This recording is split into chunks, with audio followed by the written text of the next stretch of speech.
All right, so today we're diving deep into the mind of Will Smith, to take a daily and we're going beyond the Hollywood persona. is fear. We've got his interview with Jay Shetty. The problem with honestly, fear is that it not lies. Your typical right? celebrity, So like fear tells you, hey, he gets, you know, like really real and if you raw. say that what to I that find girl, so fascinating she's about going to Will know Smith she has is how you. he blends You know, his and she'll Hollywood never journey really be attracted to you deep, if she insightful knows how much you reflections attracted on to life her. and success. Totally. It's Don't like he's say figured that. out No, to how turn we all those get her is curveballs when she life walks throws by, at you ignore into, her. like, superpower. In the superpowers, exactly. And he's not afraid to You know, like, like, share pop it on your shoulder. Fear tells you dumb shit like that. About growing up with violence at home and, like, for me, the daily and what's so confrontation powerful is that he doesn't shy away from those difficult with experiences. fear has You know? become a real He really practice for me sees them since as about opportunities three for years growth. ago. For example, you know, he talks about how observing his father's moods as a child, Dubai, almost right? like a defense Skydiving is a really interesting confront with fear, right? So he turns out, I gotta stand up. I gotta stand up. I gotta stand up. All right. So and all your of, friends, what happens? You go out. How you? Oh, sorry. I dropped my thing. So what happens is you go out the night before, and you know you take a drink with your friends, and somebody says, "Yeah, we should go skydiving tomorrow." Oh, absolutely. And you go, "Yeah, we'll go skydiving tomorrow." Yeah, and you go, "Yeah," and everybody goes, "Yeah," right? And you go home and you by yourself. You're like, And you know, there's this fantastic story about her finding his rap. Right? You're like, well, I mean, they was drunk too. Shall we say colorful language? Right? So maybe they not. Maybe I mean, reacted very we don't have to go. We don't have to do it. What'd she do? Leave. So like, then that night you're laying in your bed and you just keep.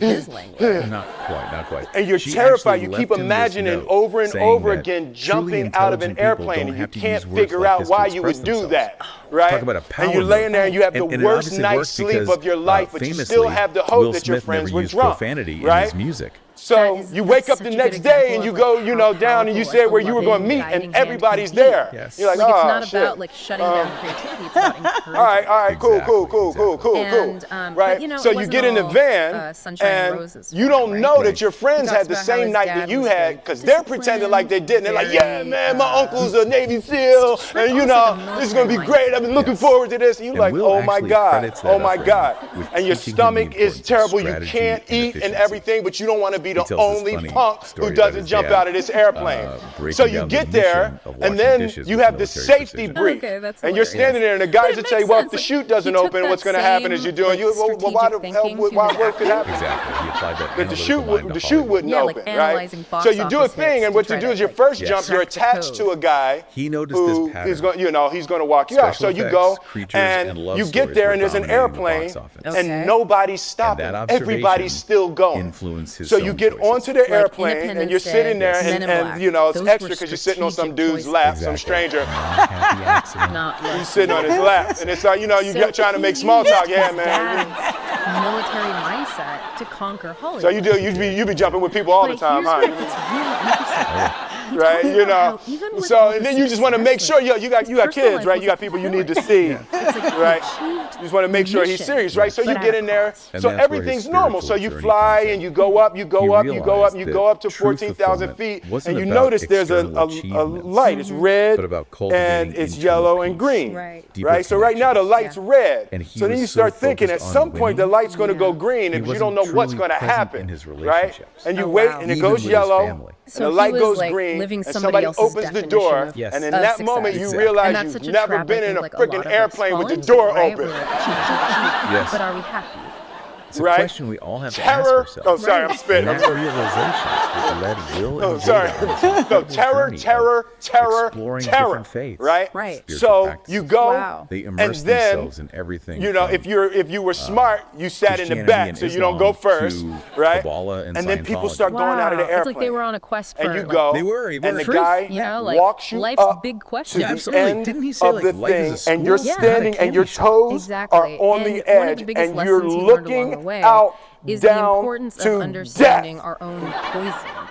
And they say on three. It's this and idea they say that we all have 1, this, 2, and he pushes you on 2 because people grab on 3, right? Unresolved issues that we bring into our interactions. And you go, it's like we're all walking around unknowingly